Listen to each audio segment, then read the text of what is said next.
kebahagiaan yang hakikat. Ma'asyiral muslimat yang dimuliakan Allah Subhanahu wa taala. Di dalam surah An-Nahl ayat 97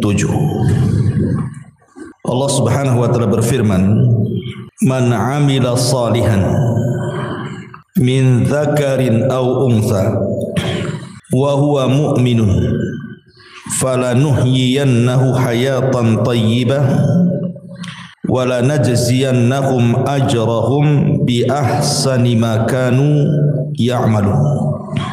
Barang siapa yang melakukan amal yang saleh, baik dia laki-laki ataupun perempuan, dan dia seorang yang beriman, maka kami akan berikan kehidupan kepadanya dengan kehidupan yang baik di dunia, dan kami akan balas mereka dengan balasan yang jauh lebih baik lagi terhadap apa yang mereka telah kerjakan. Ayat ini dijadikan dasar oleh para ulama tentang hakikat mencari kebahagiaan bagi seorang manusia. Bahwa Allah Subhanahu wa taala mengatakan, "Man 'amila salihan," barang siapa yang beramal saleh, baik dia laki-laki ataupun perempuan, dan dia beriman, maka kami akan berikan kehidupan yang baik, maksudnya kebahagiaan di dunia dan juga kebahagiaan di akhirat dengan dilipat gandakan balasannya. Ulama mengatakan bahwa kebahagiaan itu ada di tiga perkara. Kebahagiaan itu ada di tiga perkara. Pertama, rahatul bali. Yang kedua, al-qana'atu. Dan yang ketiga, ta'atullahi azza wa jalla. Yang pertama, rahatul bal. Rahatul bal itu artinya menenangkan pikiran. Karena kebahagiaan itu sebenarnya sesuatu yang tidak bisa didefinisikan. Bahagia itu apa? Kalau orang ditanya bahagia itu, kadang-kadang bingung juga mau jawab itu. Bagaimana manusia bisa bahagia? Lahir saja dia nangis, mati pula ditangisi. Mana bahagianya? Lahir nangis, ketika dia mati ditangisi orang. Sehingga kemudian para ulama ketika membahas masalah apa itu as-sa'adah, kebahagiaan itu, definisi mereka itu berbagai macam. Sehingga kemudian banyak yang mendefinisikan itu dengan contoh akhirnya. Salah satunya adalah bahwa bahagia itu kalau rahatul bali, kalau pikiran kita itu senang. Kalau pikiran kita senang itu pasti bahagia. Dari sini kita tahu bahwa rahatul bali itu adalah kenikmatan penduduk surga. Karena penduduk surga itu apabila dimasukkan ke dalam surga, Allah katakan, wa naza'na ma fi sudurihim min ghillin ikhwana. Kami cabut pada dada-dada dan hati-hati penduduk surga itu al-ghil, hasad, dengki, dendam, pokoknya penyakit hati. Baru kemudian dimasukkan ke dalam surga. Jadi penduduk surga itu pikirannya tidak aneh-aneh gitu. Dia tidak memikirkan orang, kenapa orang bicara soal dia, atau kenapa dia tidak melakukan seperti orang yang lakukan. Karena biasanya orang kepikiran itu karena dua perkara ini. Jadi kalau ada orang membicarakan keburukan kepada kita, kita katakan, kenapa dia ngomong tentang aku seperti ini? Kepikiran lah kan gitu ya. Atau melihat seseorang melakukan sesuatu, kemudian kita berpikir, kenapa saya tidak juga melakukan seperti dia? Kepikiran jadinya ya. Jadi penduduk surga itu tidak ada kepikiran seperti itu, karena sudah dihilangkan hasad dalam hatinya, sudah dihilangkan dengki dendam, sehingga memang tenang hatinya. Makanya kebahagiaan itu caranya adalah rahatul bal, tenangkan hati, itu maksudnya. Rahatul bal itu menenangkan hati. Kalau ada ucapan-ucapan yang gak enak itu tenangkan saja, jangan dipikirin gitu. Karena bukan hanya sekelas ibu ya, sekelas Aisyah Ummul Mukminin radhiyallahu anha. Aisyah Ummul Mukminin radhiyallahu anha, wanita yang paling cerdas, wanita yang paling dicintai Nabi sallallahu alaihi wasallam saja dibicarakan orang. Jadi suatu hari Aisyah Ummul Mukminin ini kebagian Qur'ah. Qur'ah itu maksudnya undian dari sekian istri si Nabi yang boleh ikut perang bersama Nabi. Karena kan tidak semua istri Nabi itu ikut perang. Sehingga demi keadilan di Qur'ah diundi siapa yang berhak ikut dan siapa yang tidak berhak ikut. Aisyah radhiyallahu anha kebetulan ketika itu yang ikut perang bersama Nabi, menemani Nabi sallallahu alaihi wasallam safar dalam kondisi atau dalam keadaan berjihad. Menang, pulang. Lah ketika pulang itulah Aisyah radhiyallahu anha di malam hari ingin buang hajat. Karena Aisyah itu kan berada di rumah-rumahan unta. Zaman itu kan belum ada mobil ya. Wanita biasanya diletakkan di rumah-rumahan, yang rumah-rumahan itu diletakkan di punuk unta. Jadi Aisyah radhiyallahu anha ketika itu minta izin kepada pasukan untuk buang hajat tengah malam. Berangkatlah Aisyah radhiyallahu anha ke padang pasir menjauh dari pasukan.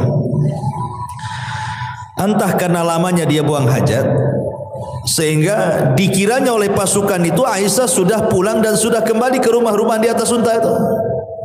Berangkatlah pasukan ini. Ketika sudah berangkat Aisyah selesai buang hajat, rupanya ketinggalan, nggak ada orang. Tapi Aisyah ini cerdas. Dia tidak mungkin menyusul pasukan. Karena kalau menyusul bahaya. Mendingan dia nunggu saja di situ. Boleh jadi nanti kalau orang-orang itu tahu bahwa dia belum ada di rumah-rumahan unta itu pasti balik lagi. Jadi Aisyah hanya menunggu saja. Lah saat menunggu itulah rupanya ada seorang sahabat namanya Safwan ibn Mu'attil ketinggalan pasukan. Ketika Safwan ibn Mu'attil ini melihat Ummul Mukminin Aisyah radhiyallahu anha, kaget dia. Kenapa kok Aisyah ada di situ? Akhirnya kemudian tidak banyak bicara. Aisyah radhiyallahu anha suruh naik di atas tunggangan unta yang dibawa Safwan. Dia pun berjalan membawa pelananya sampai ke pasukan. Maka lewatlah ketika itu di hadapan seorang tokoh munafik namanya Abdullah ibn Ubay ibn Salul ibn Sabah. Maka ketika itulah kemudian diisukan Aisyah radhiyallahu anha selingkuh dengan Safwan ibn Mu'attil. Dan dalam sekejap saja berita itu menyebar di kota Madinah bahwa Aisyah berzina dengan Safwan. Aisyah berzina dengan Safwan. Bayangkan qadarullah ketika itu Aisyah radhiyallahu anha sakit karena memang safar jauh, terlampau lama dalam peperangan sehingga jatuh sakit Aisyah. Ketika sakit, dia tidak tahu berita tentang dia di luar sana. Karena dia di dalam rumah terus kan sakit. Tidak tahu kalau di luar itu dia sedang difitnah bahwa dia selingkuh dengan Safwan ibn Mu'attil. Sementara Nabi SAW terus menunggu wahyu. Kok enggak turun-turun wahyu ini? Maksudnya kalau memang Aisyah itu berzina, kasih tahu. Maksudnya turun wahyu gitu ya. Atau kalau dia tidak berzina ya tolong kasih tahu juga lah kan gitu. Turun wahyu juga gitu. Tapi selama sebulan itu tidak turun-turun wahyu itu. Sesak dada Nabi. Akhirnya kemudian Nabi SAW datang ke tempat Aisyah radhiyallahu anha. Bayangkan 1 bulan Rasul tidak mau menemui Aisyah. Tapi memang harus ditanyakan karena masalahnya tidak ada wahyu. Ketika kemudian sampai di rumah Aisyah, di situ ada Abu Bakar dan juga ada istrinya dan juga ada Aisyah radhiyallahu anha. Rasul belak-belakan mengatakan, wahai Aisyah, kalau engkau jujur, maksudnya kalau memang engkau melakukannya, tinggal bertobat gitu ya. Nanti Allah Subhanahu wa taala akan mengampuni dosamu.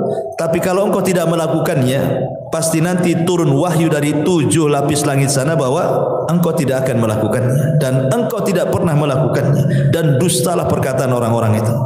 Akhirnya kemudian sesaat setelahnya turun wahyu surah An-Nur 1-9 bahwa Aisyah Ummul Mukminin radhiyallahu anha berlepas diri dari tuduhan perzinahan atau perselingkuhan dia dengan Safwan ibn Mu'attil. Dari sini kita tahu bahwa sekelas Aisyah radhiyallahu anha saja dibicarakan manusia. Ya. Atau Maryam bintu Imran, sama juga Maryam juga. Maryam itu kan wanita suci, Bu. Dia tidak pernah keluar dari mihrabnya. Sampai-sampai Allah Subhanahu wa taala menjelaskan bagaimana Maryam ini kehidupannya hanya ruku sujud saja, enggak pernah kerja lain. Jadi di mihrabnya itu ibadah saja. Jadi suatu hari Maryam ini keluar buang hajat. Lah ketika buang hajat itulah rupanya Allah Subhanahu wa taala mengutus Jibril untuk menghabar gembirakan bahwa Maryam akan punya keturunan. Akhirnya kemudian dicegatlah oleh malaikat Jibril dalam bentuk manusia, fatamassala lahu basharan sawiyya. Maka Jibril datang dalam bentuk pemuda tampan. Kemudian memberitahu kepada Maryam bahwa Allah telah menghabar gembirakan engkau akan memiliki keturunan. Maryam bingung, bagaimana tidak? Aku ini seorang gadis, tidak punya suami. Tidak ada wanita laki-laki yang menyentuhku. Lalu apa nanti kata manusia? Maryam punya anak, enggak ada suami, enggak ada laki-laki yang menyentuhnya. Sempat Maryam itu mengatakan, pergilah kalau engkau memang orang yang bertakwa. Tapi Jibril kemudian meyakinkan bahwa ini adalah kehendak Allah Subhanahu wa taala. Barulah kemudian Maryam pun menerimanya. Ketika betul-betul kandungannya membesar, kemudian mulailah diketahui oleh manusia, maka Maryam pun kemudian keluar dari Baitul Maqdis sampai melahirkan di Baitul Lahim, ya kan? Akhirnya kemudian setelah melahirkan Isa bin Maryam, Allah berikan ketenangan kepada Maryam dengan cara apa? Dengan cara Isa yang masih bayi itu dibuat bisa bicara. Jadi kalau ditanya itu bayi siapa, maka cukup diisyaratkan ke bayi itu, nanti bayi itu yang ngomong. Dan ini salah satu mukjizat Nabi Isa, di buayan ibunya sudah bisa bicara gitu ya. Akhirnya betul ketika Maryam menggendong bayi, ya semua orang mencela itu bayi siapa kan itu. Makanya orang-orang Yahudi sampai hari ini, bukan hanya Yahudi zaman tempo dulu saja, sampai hari ini orang Yahudi itu mereka menganggap Maryam itu wanita pezina dan Isa itu anak zina. Makanya orang-orang Nasrani mengkafirkan orang Yahudi karena melampaunya orang Yahudi mencela Isa dan juga ibundanya Maryam bintu Imran. Dikafirkan sama orang Nasrani Yahudi itu karena menghina kenabiannya. Ya. Dari sini menunjukkan bahwa kalau sekelas Aisyah radhiyallahu anha, sekelas Maryam saja tidak lepas daripada pembicaraan manusia, apalagi ibu-ibu. Makanya pentingnya rahatul bal di sini, menenangkan hati, karena sehebat apapun manusia itu pasti dibicarakan orang. Maka rahatul bal itu penting. Ya, jangan pedulikan ucapan manusia, tenangkan gitu maksudnya. Rahatul bali. Kemudian yang kedua, wal qanaatu, dan qanaah. Qanaah itu artinya rela dan redha dengan pemberian Allah Subhanahu wa taala. Rela dan redha dengan pemberian Allah Subhanahu wa taala. Karena ini yang menjadikan orang itu lebih tenang hidupnya. Jadi kalau orang itu rela, redha, apapun yang diberikan Allah pasti akan tenang. Makanya ada seorang syekh mengatakan, kalau anda ingin tenang, lakukan 5 perkara. Kalau anda ingin tenang, lakukan 5 perkara. Yang pertama, nikmati yang ada. Jangan pernah memikirkan yang tidak ada. Nikmati yang ada, jangan memikirkan yang tidak ada. Ibu umpamanya punya rumah, rumahnya kecil gitu ya. Kalau hujan bocor umpamanya, sempit, itu yang ada. Jangan terpikir kapan saya punya gedung, gitu maksudnya. Nanti stres, Bu. Jadi yang ada saja itu nikmati. Memang kalau memang tidur di atas tikar, nikmatilah daripada menghayal tidur di atas spring bed, tapi kan hayalan itu. Enggak stres hidupnya kayak gitu tuh. Menghayal yang enggak ada ya, nikmati aja yang ada. Itulah qanaah namanya. Ini Sama lah umpamanya ibu pengen apa? Pengen handphone bagus ya. Dari dulu yang jadul aja, nggak bisa layar sentuh, itu layar pencet kalau yang jadul itu ya. Kepikir pengen kayak tetangga, handphonenya bagus gitu kan, nggak usah, nikmati aja, nggak apa-apa, disentuh-sentuh saja lah di situ, nggak, walaupun nggak keluar kan, nikmati aja kan ya. Karena stres orang memikirkan yang nggak ada tuh. Ini yang pertama. Yang kedua, berpikir positif, jangan pernah berpikir negatif. Artinya pikirkan kelebihan, jangan memikirkan kekurangan. Kelebihan pada diri ibu itu apa coba? Kelebihannya apa?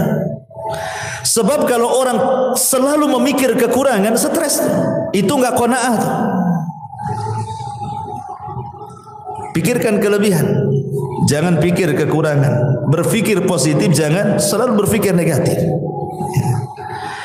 Kemudian yang ketiga, jangan suka membanding-bandingkan.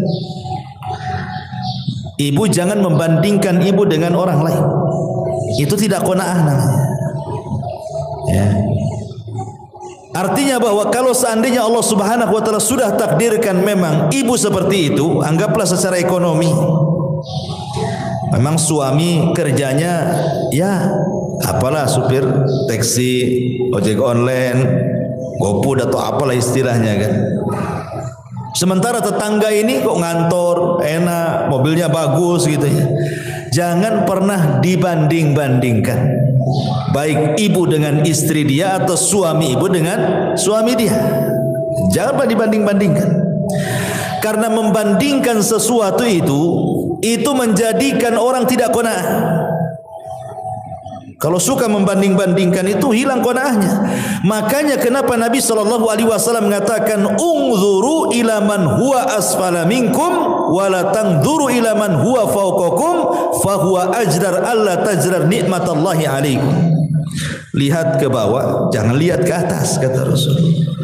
Orang kalau lihat ke atas kan pegel, Bu. Coba aja ibu nenggak gini lama-lama kan enggak pegel, Bu, ya kan? Stres, Bu, kalau nengok kapan saya kayak dia, apa nggak stres dia, pegel tuh otaknya. Tapi kalau lihat ke bawah pasti akan tenang. Kenapa? Karena Rasul mengatakan fahuwa ajdar alla tajdar nikmatallahi alaikum. Karena orang kalau suka lihat ke bawah itu akan lebih mudah bersyukur. Oh, aku ini masih lebih baik dibandingkan si anu gitu ya. Alhamdulillah gitu. Tapi sekali lagi catatannya, ini kalau bicara soal urusan dunia, ya, kaedah melihat ke bawah, jangan melihat ke atas. Ini dalam bab urusan dunia.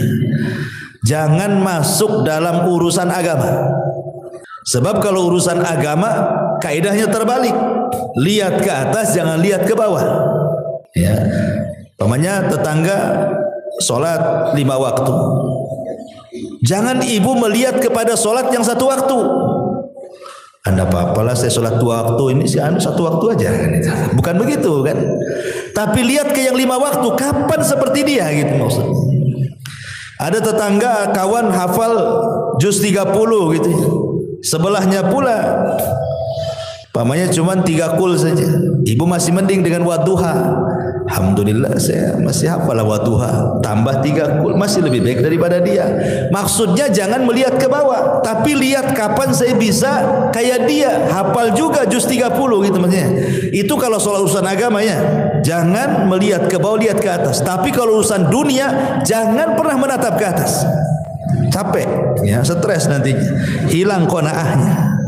Itu hilang qanaah itu karena suka melihat ke atas, tidak melihat ke bawah. Kemudian yang keempat, kata para ulama, sibukkan dengan perkara-perkara masa depan. Jangan memikirkan sesuatu yang sudah berlalu. Makanya sering saya katakan, banyak orang itu kadang-kadang belum move on ya istilahnya.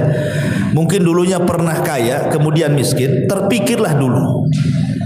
Mungkin dulunya mantan manajer, sudah tidak manajer lagi, terpikir pula masih jadi manajer. Mungkin dulunya dia polisi, kemudian purnawirawan, masih terpikir dia seolah-olah dia polisi, padahal sudah pensiun. Orang kalau memikirkan terus masa lalu, tidak pernah menatap masa depan, Bu, nggak akan pernah orang ini bahagia. Karena dia belum bisa menerima keadaan, itu masalahnya kan.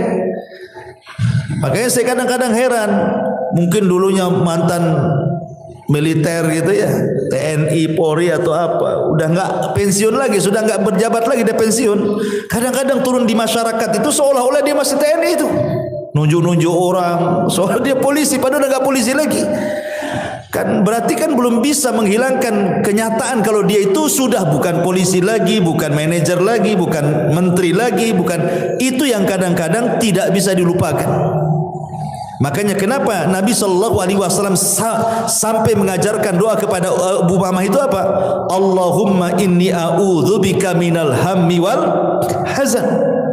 Ya Allah, aku berlindung kepadamu dari alham, kebingungan dan kesedihan. Bingung masa depan, sedih masa lalu, gitu maksudnya.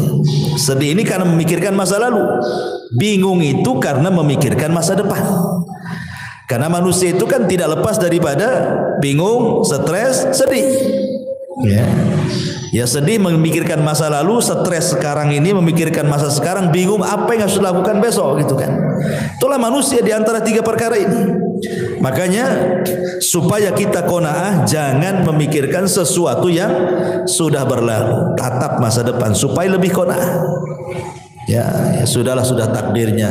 Yang penting saya pernah kaya dulu, kan itu ya. Yang penting saya sudah pernah jadi pejabat, sudah merasakan, saya sudah tahu semua. Kan enak tuh kalau ngomong gitu ya. Kemudian yang terakhir, kata para ulama di sini, sibukkan memikirkan diri sendiri, jangan pernah sibuk memikirkan orang lain. Ini penting. Ya. Sibukkan saja. Nggak usah ibu mikir ini menteri keuangan nih, nggak usah. Apa yang ibu mikir menteri keuangan pula? Ya, ibu mikir keuangan sendiri saja lah. Kok mikir pula menteri keuangan, menteri ini, pusing ya. Makanya itu kalau banyak nonton YouTube berita ini kan, akhirnya pusing tuh. Sudahlah, mikir diri sendiri saja, nggak usah mikir-mikir menteri ini menteri itu, itu korupsi, stres, Bu. Ya, mikir sendiri, diri sendiri itu bagaimana supaya lebih berkembang lagi, lebih manfaat lagi. Nggak usah mikir-mikir orang. Karena ini kalau orang terus mikir terus orang, ganggu urusan orang, sementara dia lupa bahwa dirinya juga banyak kekurangan gitu ya. Itu tidak qanaah orang itu. Makanya ini penting ya. Ini yang kedua, kalau ingin bahagia terapkan yang kedua, al-qanaah. Ya, pertama rohatul bal, tenangkan hati. Yang kedua qanaah, redha dengan pemberian Allah Subhanahu wa taala. Kemudian yang ketiga juga ta'atullahi azza wa jalla. Berusaha untuk mentaati Allah Subhanahu wa taala. Orang yang paling bahagia itu, Bu, adalah orang yang paling dekat dengan Allah. Saya contohkan. Ketika Nabi SAW berada di puncak kesedihan, Rasul itu pernah mengalami puncak-puncaknya kesedihan yang disebut dengan Amul Hazni. Jadi tahunnya saja sampai disebut tahun kesedihan. Saking sedihnya sekali Nabi itu sampai tahunnya disebut Amul Hazni. Bayangkan, di tahun yang sama Abu Thalib meninggal dunia. Kemudian setelah Abu Thalib meninggal dunia, disusul istri tercintanya Khadijah bintu Khuwailid. Kemudian belum selesai Khadijah meninggal, datang pula 8 kabilah Quraisy mengancam Nabi. Kalau sampai melakukan dakwah, melanjutkan dakwanya akan dibunuh. Akhirnya Nabi SAW ke Taif. Sampai di Taif dilempari batu lagi. Itu memang momen-momen tersedih bagi Nabi SAW. Tapi Nabi SAW berusaha untuk berdoa kepada Allah dan mengatakan, illam takun alayya sakhatun fala ubali. Kalau ini bukan dalam bentuk azabmu kepadaku ya Rabb, aku tidak peduli. Maka Allah Subhanahu wa taala ingin membuat Nabi SAW melupakan segalanya. Bagaimana kesedihan kepada pamannya Abu Thalib, istri tercintanya Khadijah, ancaman orang-orang Quraisy, sempitnya dakwah, Allah ingin hilangkan dan jadikan kebahagiaan. Apa yang dilakukan Allah? Allah buat Nabi SAW naik ke langit. Kemana? Ke Sidratil Muntaha. Untuk apa? Untuk melupakan segalanya. Artinya Nabi ingin didekatkan kepada Allah. Ya kan, semakin tinggi kan semakin dekat, karena Allah kan berada di atas ketinggian. Ketika Nabi SAW dalam kondisi sulit sesulit apapun, Allah berikan secercah kebahagiaan dengan cara didekatkan dia kepadanya. Maka terjadilah peristiwa dalam sejarah yang disebut dengan Isra dan juga Mi'raj. Untuk apa? Membahagiakan Nabi, supaya tidak sedih lagi. Didekatkan kepada Allah sampai di Sidratil Muntaha. Kemudian disyariatkan satu ibadah yang dengan ibadah itu membawa kebahagiaan. Salat itulah ibadah yang membawa kebahagiaan. Kenapa? Karena disyariatkan di langit. Salat itu di dekat Allah Subhanahu wa taala. Makanya dalam salat itu ada satu gerakan yang menunjukkan penghambaan diri seorang hamba kepada Allah. Apa itu? Sujud. Wajah ini, kalau ibu anggota badan ibu dari atas kepala sampai kaki, yang paling mulia itu wajah, yang paling mulia. Makanya kalau ditampar wajah orang itu, maka akan berbekas sakit hatinya. Beda kalau dipukul paha, dipukul apa kan, nggak berbekas. Tapi kalau udah wajah diludahi, ditampar itu kan sakit hati luar biasa. Kenapa? Karena memang dari semua anggota badan yang paling mulia itu adalah wajah. Ya. Sementara tanah itu ada sesuatu yang sangat hina kan gitu, karena diinjak manusia. Tanah yang bumi yang kita injak itu kan rendah karena diinjak kaki. Ketika ibu kemudian meletakkan sesuatu yang sangat mulia, diletakkan di sesuatu yang sangat rendah, itu menunjukkan apa? Penghambaan namanya. Ya kan? Wajah ini mulia, tanah ini hina karena diinjak. Jadi ibu meletakkan sesuatu yang mulia kepada sesuatu yang hina hanya untuk menghambakan diri kepada Allah.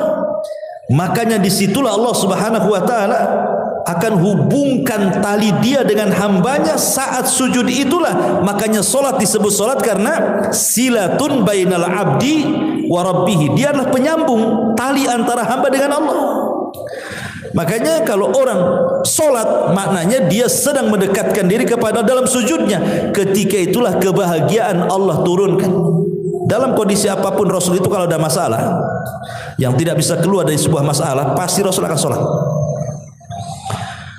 Rasul itu kalau ada masalah pasti solat. Sebagaimana Aisyah radhiyallahu anha mengatakan, kana an-nabiy sallallahu alaihi wasallam idza hajabahu al-amr fazia ila shalah. Rasul itu kalau datang perkara yang sangat menyulitkan bagi kehidupannya, bersegera dia salat.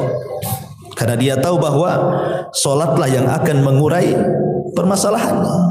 Sebagaimana yang pernah saya ceritakan kepada ibu-ibu kan, ada seseorang ibu itu yang minta fatwa kepada seorang syekh. Ya syekh, saya punya anak ini hidupnya nggak pernah bahagia dari kecil sampai dia dewasa. Ya. Setelah dia dewasa masuk ke pekerjaan, asik masalah saja pekerjaannya, keluar masuk pekerjaan. Kemudian soal perjodohan pun sama, sampai sekarang pun dia tidak dapat jodohnya. Kemudian masalah kesehatan pun sama. Sekarang anak saya ini stroke. Ya. Sudah masalah ekonomi masalah, masalah jodoh masalah, masalah kesehatan pula masalah.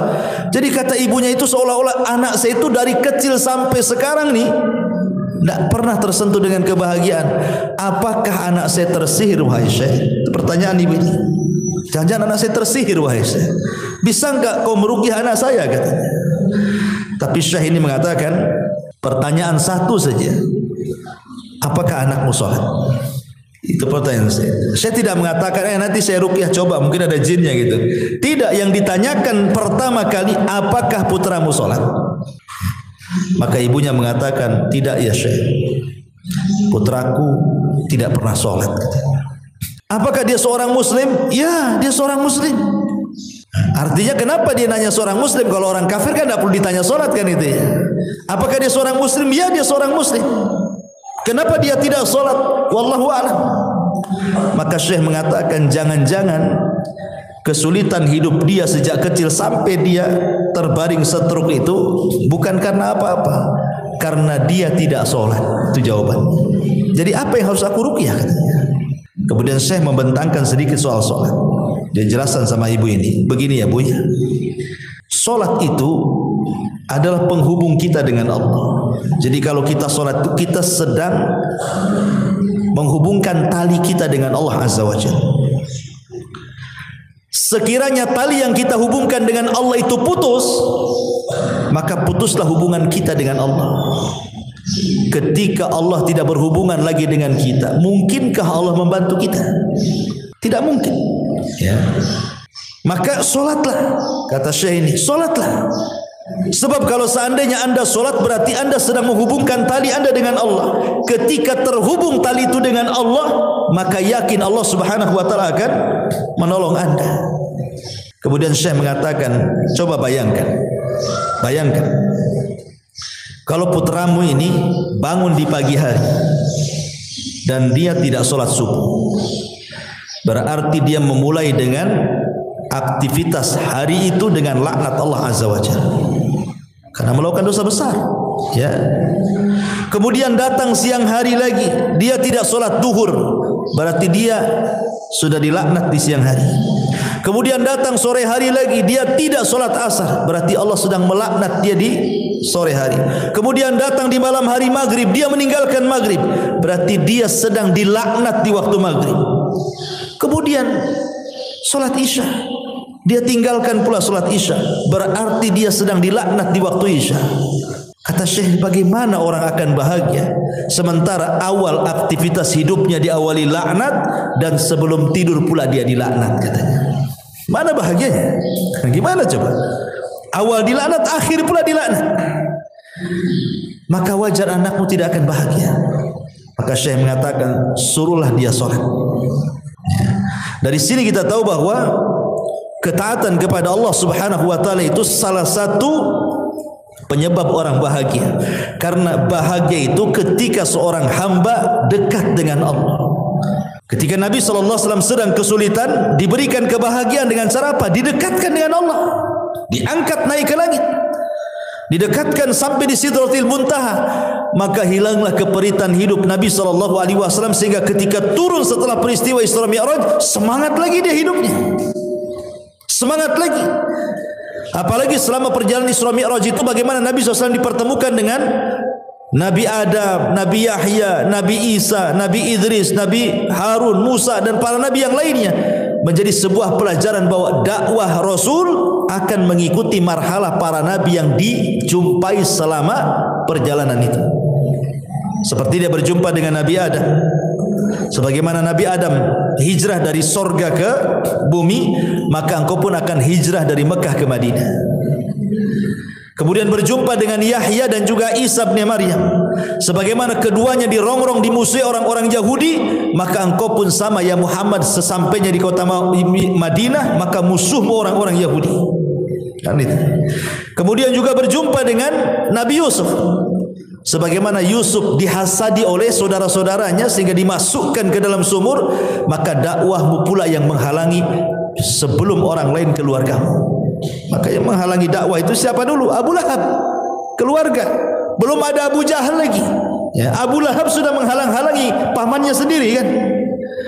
Ketika Rasulullah SAW berjumpa dengan Nabi Musa alaihi salam, Nabi Harun alaihi salatu wassalam, Harun itu dikenal lembutnya, maka berdakwahlah seperti Harun, lembut kepada Bani Israel. Ketika berjumpa dengan Nabi Musa itu dikenal kesabarannya. Walaupun dia dimacam-macamin Bani Israel, sabar dia. Maka seolah-olah Allah ingin katakan, sabarlah engkau seperti Nabi Musa dalam rangka mengobati umat Islam. Ketika berjumpa dengan Ibrahim, dan itu orang yang paling mirip dengan Nabi SAW, dan dia yang membangun Ka'bah, maka seolah-olah Allah mengatakan, teruslah ikuti agama nenek moyangmu. Maksudnya Ibrahim alaihi salatu wassalam dengan memakmurkan Masjidil Haram. Ya, jadi ada hikmah-hikmah selama perjalanan Isra Mi'raj itu. Dari sini kita tahu bahwa yang ketiga, taatullah, ketaatan kepada Allah adalah salah satu jalan juga meraih kebahagiaan. Ini Satu perkataan ulama. Kemudian yang lain juga dijelaskan oleh Imam Ibnul Qayyim rahimahullahu taala.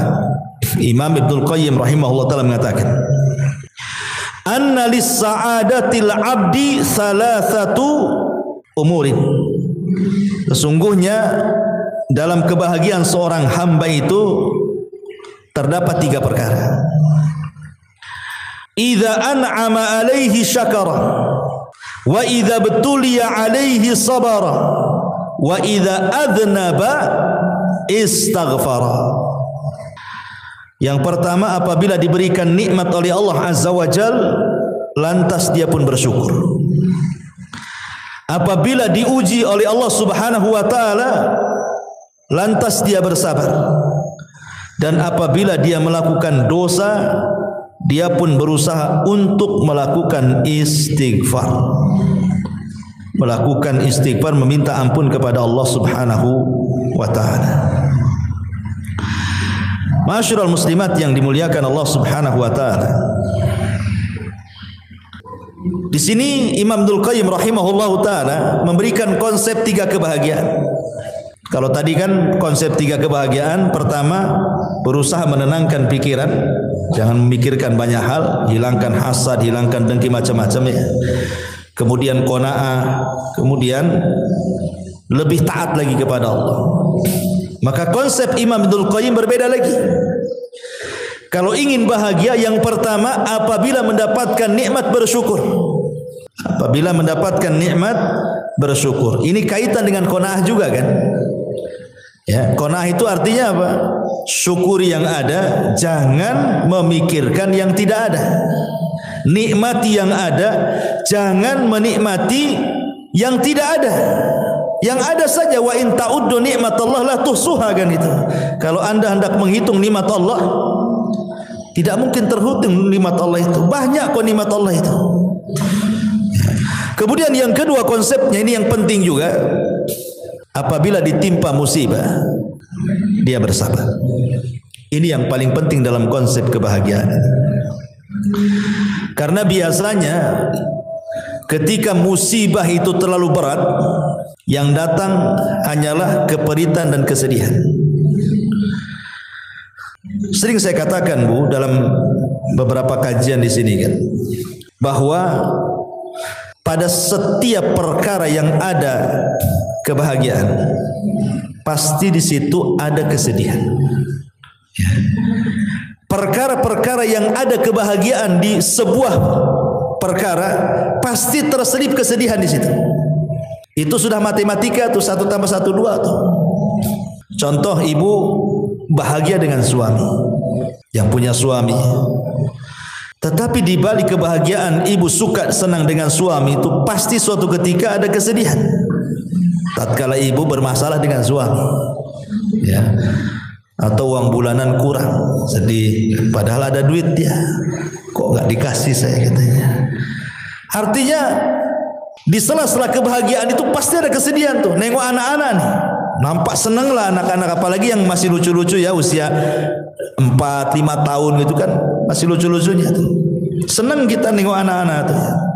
Tapi ketika anak itu sakit arah gitu kan, sedihlah kita di situ.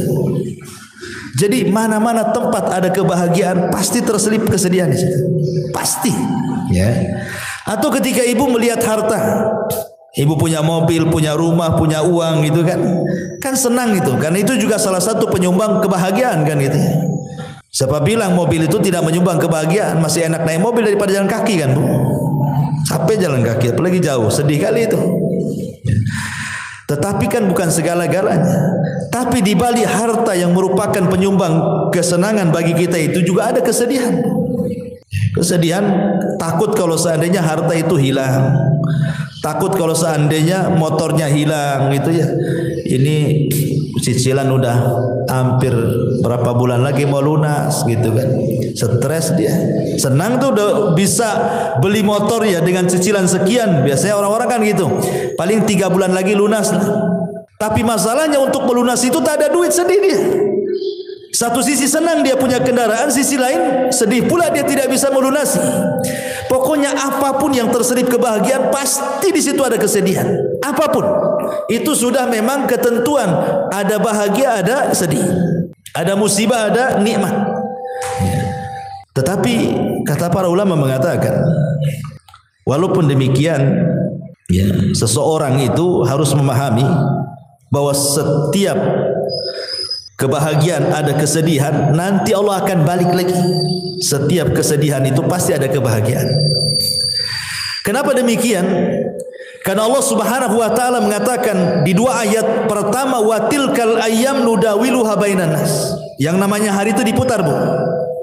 Tidak mungkin Allah menciptakan dalam satu kondisi, tidak mungkin juga Allah menciptakan dalam kondisi yang lain. Begitu terus, tidak mungkin, mustahil. Enggak mungkin orang itu dibuat tertawa terus, apa enggak dianggap gila tuh kalau ketawa terus kan? Enggak mungkin juga orang dibuat menangis terus. Kadang orang itu dibuat Allah ketawa, kadang Allah buat dia menangis. Kadang Allah buat dia bahagia, kadang buat Allah susah. Begitulah kehidupan manusia.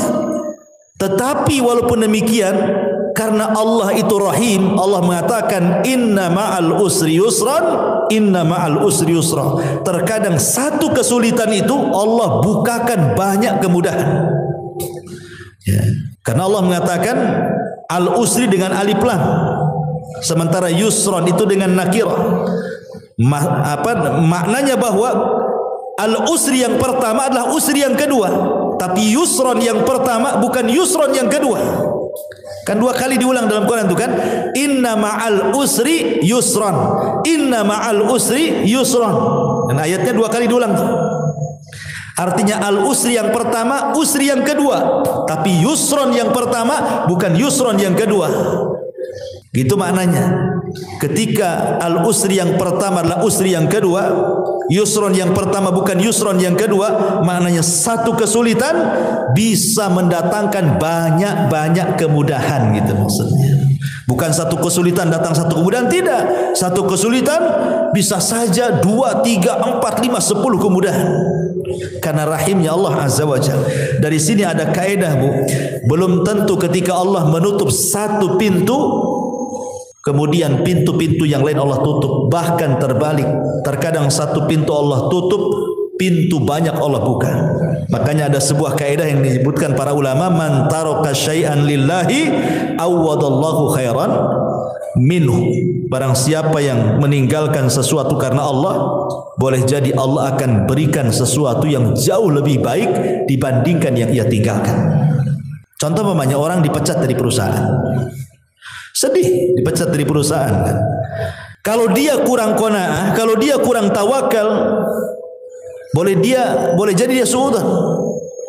Ya. Mungkin Tuhan PT dengan Tuhan di luar PT mungkin berbeda gitu. Ya. Dia pikir Tuhan ada di PT saja, di luar PT tak ada Tuhan. Sehingga akhirnya kayak kiamat tuh, dikeluarkan di PHK itu kayak kiamat. Nanti makan apa, nanti ini itu kan gitu ya. Itu kalau kurang tawakal tuh. Tapi kalau dia kemudian berpikir lagi bahwa boleh jadi ini adalah keputusan Allah terbaik. Mungkin Allah sengaja buat aku keluar dari PT untuk ada pekerjaan yang jauh lebih baik lagi dibandingkan pekerjaan ini. Gitu maksudnya. Sengaja kita dibuat dikeluarkan supaya mengambil sesuatu yang lebih baik lagi. Sebab kalau kita tidak keluar dari sini, belum tentu kita dapat jalan lagi. Kalau kita berpikirnya positif seperti ini, bahagia orang hidup tuh. Tapi kalau nggak berpikir ke sini, pikirnya aduh nanti kalau keluar dari PT macam mana saya? Macam mana terus? Ya tidak mungkin dia akan bahagia. Yang ada stres, makin gila dia.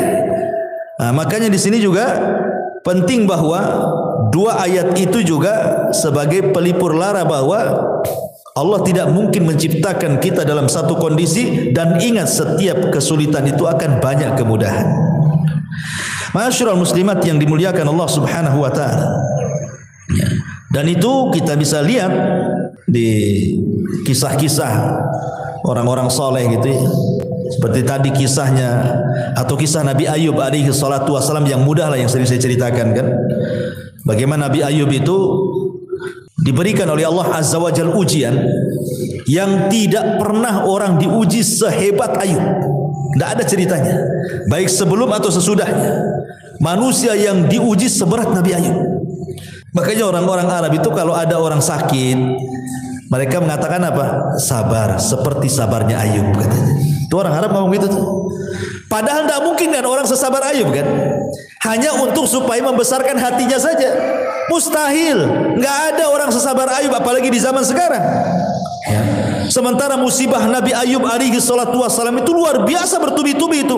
Mulai daripada kehilangan harta, kemudian disusul kehilangan anak, kemudian disusul dengan banyaknya penyakit, kemudian disusul tidak ada orang yang mendekati, dibicarakan manusia. Sumpah, coba bayangkan.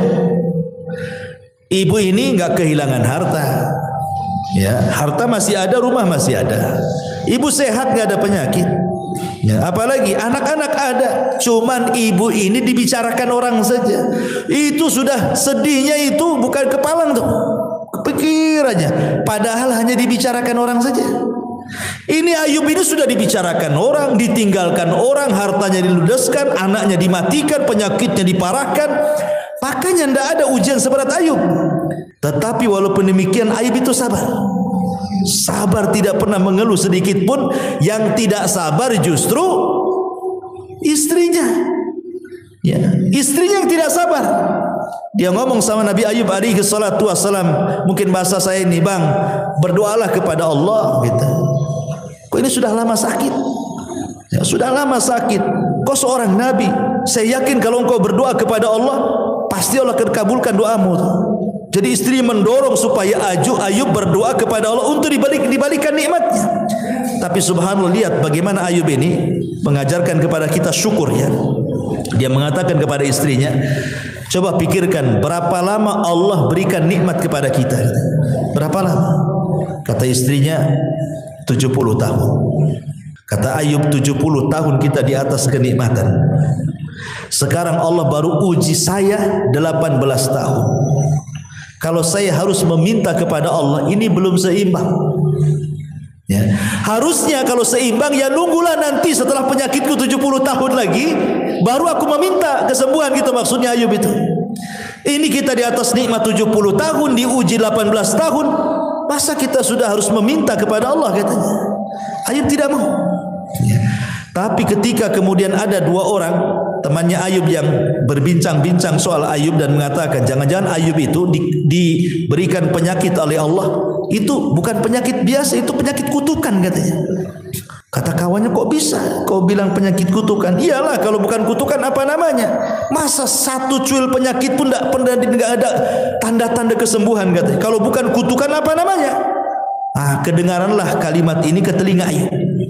Makanya Ayub mengatakan, Rabbi inni massaniya dhur wa anta arhamur rahimin. Ya Rabb, aku tahu engkau yang memberikan madarat ini kepadaku, tapi aku tahu juga bahwa engkau adalah zat yang maha pemberi kasih sayang dari hamba-hambamu penyayang. Maknanya seolah-olah Ayub mengatakan, ya Rabb, aku tahu bahwa engkau yang memberikan madarat ini kepadaku, tapi aku yakin tidaklah engkau memberikan madarat kepadaku kecuali karena sayangmu kepadaku. Itu maksudnya. Lihat bagaimana ada berdoa Ayub saja tidak dirinci penyakitnya. Menunjukkan apa? Menunjukkan Ayub itu tidak tasahud. Tasahud itu artinya menolak takdir, kayak kita kan ngomel-ngomel sama Allah. Enggak. Ayub kan tidak merinci kan musibahnya, dia hanya mengatakan, aku tahu ya Rabb, engkau yang menimpakan penderitaan ini. Lain kalau kita ngomong, ya Allah, anak saya sudah mati, ya, dirinci kalau kita doa itu kan.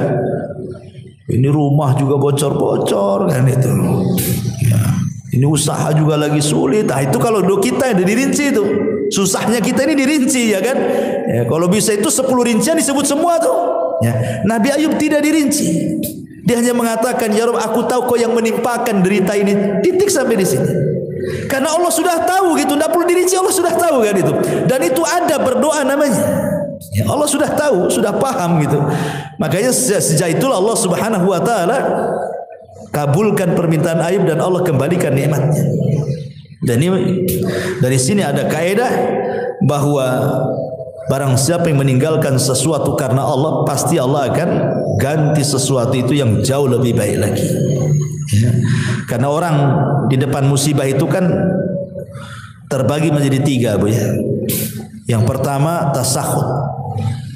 tidak redha, tidak rela. Kemudian mulutnya ini ngomong macam-macam. Ya, ini seburuk-buruknya orang. Orang ini enggak akan bahagia selamanya. Yang kedua, dia berusaha untuk rela. Berusaha untuk rela, redha, ikhlas gitu ya. Tapi terkadang kalau disentuh hatinya keluar juga dia. Jadi pura-pura sabar saja, tapi kalau diajak bicara keluar semua keluhannya. Ya, tapi masih mendingan lah dibandingkan orang yang pertama. Kemudian yang ketiga, orang yang betul-betul ikhlas, betul-betul redha, lisannya pun dia tidak pernah mengeluh. Ya, bahkan dia sanggup mengucapkan alhamdulillah. Itulah sebahagia-bahagia manusia ketika dia bisa sabar, bisa rela, bahkan bisa mengucapkan alhamdulillah di depan musibah yang dialaminya. Kemudian ini diantara perkataan Ibnul Qayyim. Kemudian yang ketiga, wa idza adzanaba istaghfara, dan apabila berdosa dia segera melakukan istighfar. Ma'asyiral muslimat yang dimuliakan Allah Subhanahu wa taala, inilah diantara konsep Imam Ibnul Qayyim ketika bicara soal kebahagiaan. Kemudian yang ketiga, konsepnya Sufyan Ats-Tsauri. Sufyan Ats-Tsauri rahimahullahu taala, dia mengatakan bahwa ma baqili min na'imid dunya illa thalathin. Kata Sufyan Ats-Tsauri, aku tidak pernah merasakan nikmatnya dunia, maksudnya kebahagiaan dunia ini, kecuali karena tiga perkara. Kecuali karena tiga perkara. Akhun thiqatun fillahi aqtasibu min suhbatihi khairan in ra'ani za'ighan qawwamani aw mustaqiman raghabani. Wa rizqun wasi'un halalun laysat lillahi alayya fihi tabi'atun wa la li makhluqin alayya fihi minnatun wa salatun fi jama'atin akfi sahwaha wa arzaq ajruha. Kata Sufyan Ats-Tsauri rahimahullah, yang pertama akhun thiqah. Kebahagiaan itu kalau memiliki kawan yang bisa dipercaya, di mana aku mengambil manfaat dari perkawanan itu. Kalau kawanku melihat aku menyimpang, dia berusaha meluruskanku. Kalau kawanku melihat aku istiqomah, berusaha memberikan dorongan, ya, kabar gembira sehingga makin istiqomah. Kemudian yang kedua, warizkun wasi'un, rizki yang luas, yang halal. Rizki yang luas, yang halal, di mana dengan itulah aku tidak menjadikan aku menjadi peminta-minta kepada manusia. Aku kaya gitu, enggak harus meminta-minta kepada manusia. Dan yang ketiga, solat jamaah. Yang ketiga, solat berjamaah. Dengan itulah aku bisa merasakan kebahagiaan. Jadi Sufyan Ats-Tsauri mengatakan bahagia itu ada di tiga perkara: teman yang baik, yang kedua rizki yang luas dan halal sehingga dia tidak meminta-minta, dan yang ketiga pada solat. Ya, sebagaimana Rasul mengatakan kepada Bilal, ya Bilal, hayya nastari bis salat. Wahai Bilal, mari beristirahat, bersenang-senang dengan salat. Jadi beliau mengatakan seperti itu karena Sufyan Ats-Tsauri ini orang yang paling zuhud, orangnya kaya tapi zuhud. Jadi suatu ketika Sufyan Ats-Tsauri ini ditanya oleh muridnya, ya Imam, engkau ini selalu memberikan fatwa zuhud, tapi kok kaya? Katanya. Jadi pikiran orang yang bertanya itu, kalau bisa orang zuhud itu ya miskin gitu maksudnya. Jadi orang zuhud itu menurut dia harus miskin, compang-camping, makannya nasi kerak gitu ya. Ya pokoknya susah lah orang zuhud. Dikiranya seperti itu makna zuhud. Jadi orang ini mengatakan, ya Sufyan, engkau ini selalu menasihati zuhud, tapi kau juga kaya gitu ya. Lihat jawaban Sufyan Ats-Tsauri. Dia mengatakan zuhud itu bukan itu. Zuhud itu kau letakkan hartamu di tanganmu. Maksudnya jangan kau letakkan hartamu di hatimu. Sebagaimana diriku, aku meletakkan hartaku di tanganku dan aku tidak meletakkan hartaku di hatiku. Dan kenapa aku harus kaya? Likai la atamandalu alal muluk. supaya aku tidak menjilat penguasa, supaya aku bisa mengatakan yang hak-hak, yang batil-batil katanya. Karena aku tidak ada, pemerintah tidak ada budi baik dengan aku. Aku sudah kaya, ya kan? Sehingga aku tidak menjilat mereka, sehingga aku bisa menegur mereka, kata Sufyan Ats-Tsauri. Dari sini menunjukkan bahwa itulah bentuk kebahagiaan, salah satunya adalah rizki yang luas dan halal. Sebab kalau rizkinya sempit gitu kan, akhirnya apa? Terpaksalah pinjam-pinjam uang, kan gak bahagia jadinya kan? Meminjam-minjam uang, akhirnya tidak bayar utang, malam pula stres, siang pula menghilang, kan gitu. Orang yang punya utang tuh cari-cari orang nggak kemana, nggak jelas gitu ya. Jadi salah satu kebahagiaan adalah rizki yang luas tapi juga halal. Karena rizki haram itu tidak akan bahagia, pasti ada masalah. Ya. Termasuk juga di sini kata beliau, punya kawan yang baik. Kalau salah ya diluruskan, kalau memang benar ya didorong supaya makin benar, kan bahagia punya kawan seperti itu. Ibu punya suami umpamanya kan, suaminya mendorong ibu, kalau salah diluruskan, kalau benar ya terus didorong-dorong, kan senang gitu ya. Nah, kata Sufyan Ats-Tsauri, carilah kesenangan di 3 tempat ini. Akhun thiqah, saudara yang bisa kita percaya, kemudian rizki yang luas, kemudian dalam solat jamaah, dan yang terakhir tentu saya ingin bacakan satu hadis. Hadis ini disahihkan oleh Syekh Nasiruddin Al-Albani rahimahullahu taala dari Zaid bin Thabit radhiyallahu anhu. Rasul mengatakan, man kanatid dunya hammahu farraqallahu alaihi amrahu wa ja'ala faqrahu baina ainaihi wa lam ya'tihi minad dunya illa ma kutiba lahu wa man kanat al-akhiratu niyyatahu jama'a Allahu lahu amrahu wa ja'ala ghinahu fi qalbihi wa atathu ad-dunya wa hiya raghibah.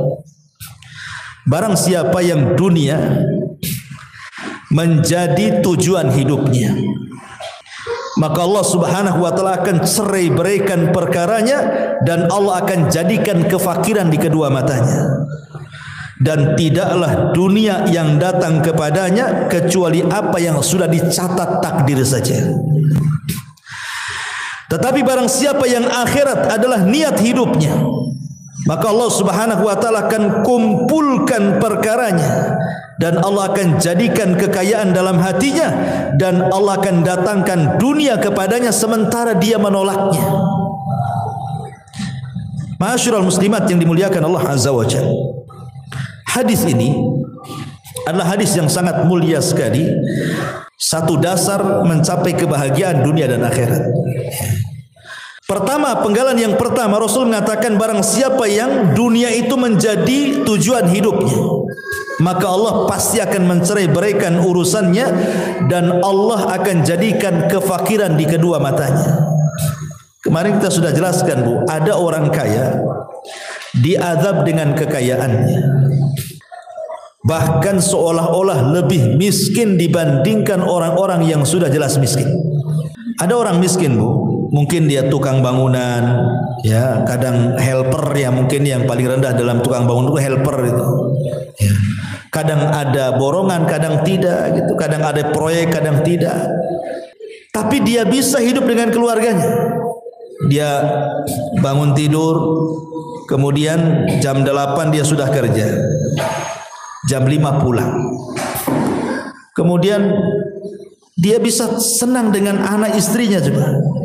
Nanti besok gitu lagi. Ya. Tapi ada orang-orang kaya, Bu, itu seolah-olah 24 jam hidupnya itu dengan duit saja, nggak ada untuk keluarga. Ada orang kayak gitu kan? Karena orang kaya itu umpamanya, oh ini ada meeting ke Medan nih, seminggu di Medan. Sementara tukang bangunan ini di rumah terus dia sama keluarganya.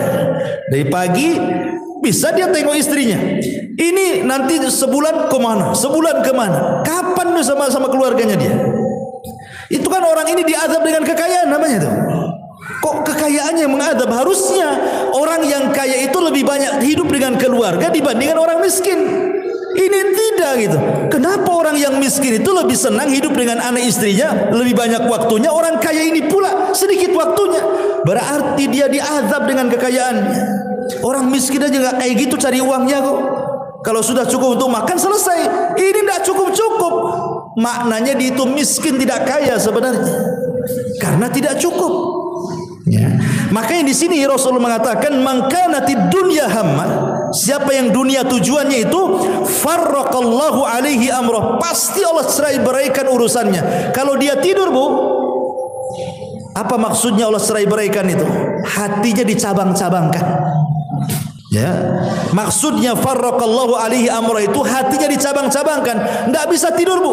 Nanti satu sisi otaknya mikir ini, sisi lain mikir ini, sisi lain, pokoknya tidur itu menghayal aja dia. Gimana mau tenang coba? Tidur aja tidak bisa, karena mikir ini, mikir itu, banyak mikir. Akhirnya ketika dia banyak mikir itulah waja'ala faqrahu baina ainaihi, maka hidupnya tidak akan tenang sehingga Allah jadikan kefakiran di kedua matanya. Mana dapat kesenangan orang kayak gini kan? Hidupnya nih mikir banyak gitu ya. Tetapi sebaliknya, walam ya'tihi minad dunya illa ma kutiba lahu, padahal dunia sendiri kalau dicari tidak lebih daripada yang ditakdirkan saja. Maka berjalanlah bersama takdir, itu selesai. Jalan bersama takdir. Ya, karena sehebat apapun Anda mencari dunia, kalau ditakdirkan dapat segitu ya segitu, tidak mungkin nambah. Ngapain kemudian ngoyo dari pagi ke pagi lagi kan? Padahal dunia itu sebatas ditakdirkan saja. Wa man kanatil akhiratu niyatahu, barang siapa yang akhirat niatnya, jama'allahu amrahu wa ja'ala ghinahu fi qalbihi wa atathu dunya wa hiya raghimah. Tapi kalau niat hidupnya hanya untuk akhirat, maka Allah akan kumpulkan urusannya. Maksudnya hatinya tidak akan bercerai-berai, itu tidak banyak dipikirkan, ya. Dan Allah jadikan hatinya, kekayaan dalam hatinya, dan dunia akan didatangkan sementara dia menolaknya. Ini di antara kebahagiaan yang dimaksud adalah kebahagiaan hati. Ya, karena di sini Allah Rasul mengatakan wa ja'ala ghinahu fi qalbihi. Jadi kalau ditanya bahagia itu ada di mana? Ya bahagia itu ya ada di hati. Ya. Kalau hatinya lapang, rumah yang sempit jadi lapang, gitu maksudnya. Kalau hatinya sempit, rumah yang lapang jadi sempit. Coba lihat, Bu, ibu kan punya suami, yang punya suami kan, kalau ada masalah dengan ibu kan dia nggak kerasan di rumah, Bu. Pasti lari sana lari sini, nanti datang muring-muring pergi lagi kan gitu. Padahal rumahnya luas, Bu. Dia masih mendingan ngekos daripada di rumah sama ibu kan, karena lagi sempit hatinya tuh. Ya. Coba kalau lagi senang, Bu, nggak mau keluar rumah dia. Ya. Tapi kalau lagi sumpek, mau balik dia. Ya. Itulah menunjukkan bahwa kebahagiaan itu ada di hati. Hati makin lapang berarti semua lapang. Ibu yang kurang cantik saja kalau suami lapang itu dianggap cantik. Ibu yang cantik jelita kalau suami lagi stres kayak setan, Bu, nengok ibu tuh. Karena gimana orang nggak senang? Nggak salah, buat apa cantik pun kayak setan katanya kan. Pokoknya orang nggak senang itu semua jadi jelek kan. Tapi orang senang semua jadi indah. Karena memang itulah yang dimaksud di sini, wa ja'ala ghinahu fi qalbi, Allah jadikan kekayaan dalam hatinya.